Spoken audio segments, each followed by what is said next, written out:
Ibu bapak, saudari-saudara, sobat Komsos yang terkasih dalam Kristus. Selamat berjumpa kembali dengan Renungan Minggu Komsos Gereja Santa Maria Immaculata Paroki Tarakan.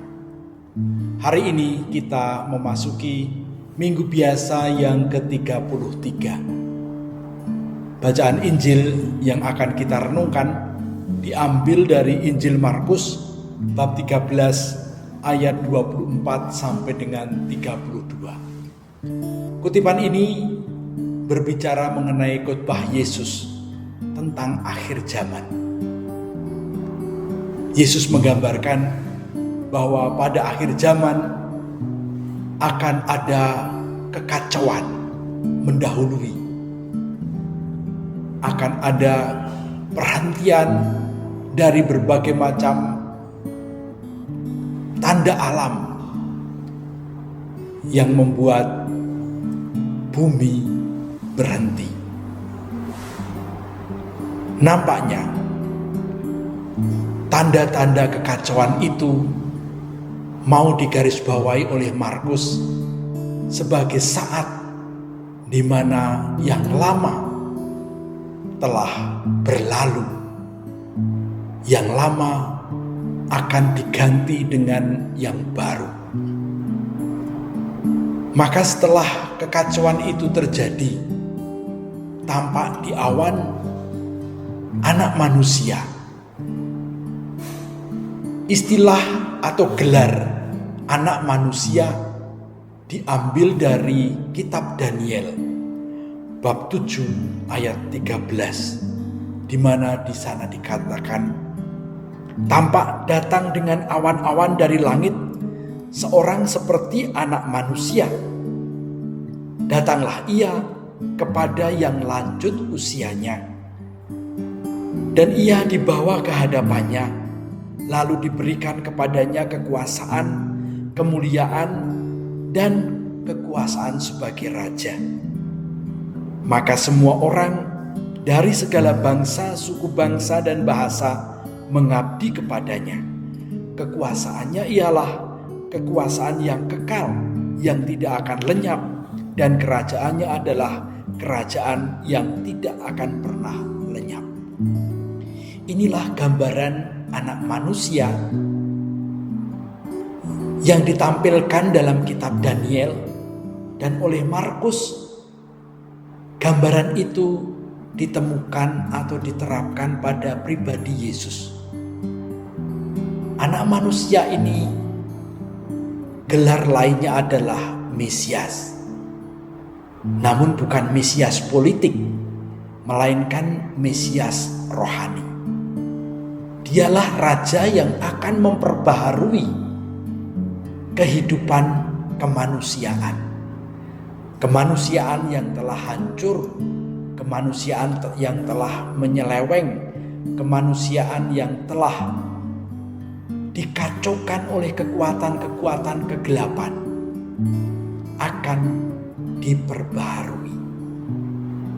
Sebetulnya latar belakang kutipan ini adalah peristiwa kebangkitan.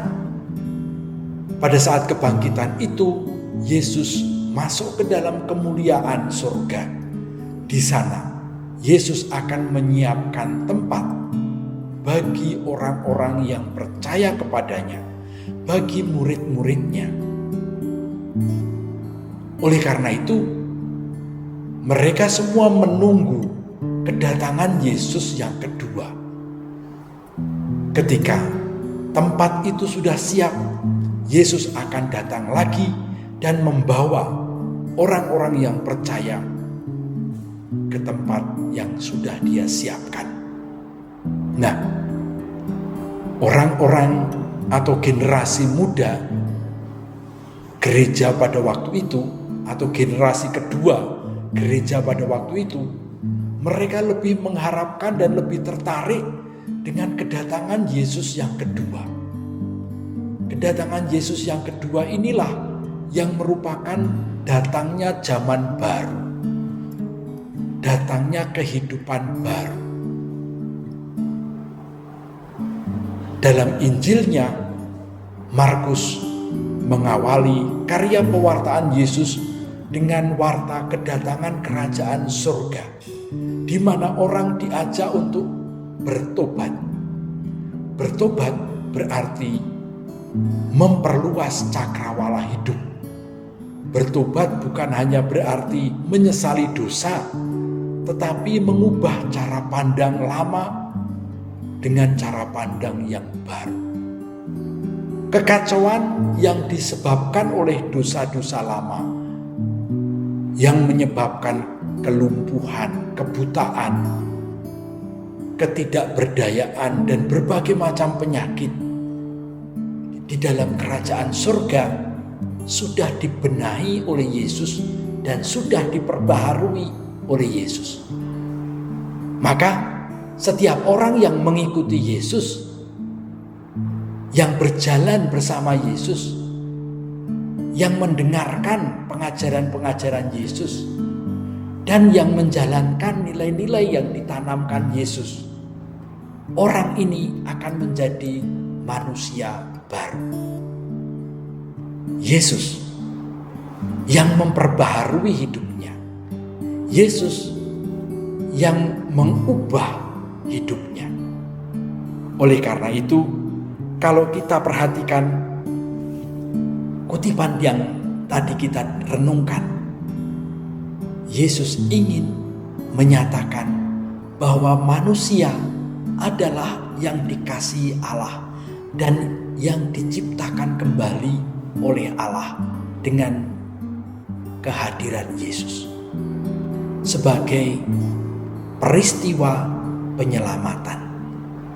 Orang yang mau setia, orang yang mau bertekun, orang yang membiarkan dirinya dibimbing oleh ajaran Yesus, dibimbing oleh jalan-jalan Yesus, mereka akan diperbaharui, akan dibangkitkan, dan akan masuk ke dalam kemuliaan.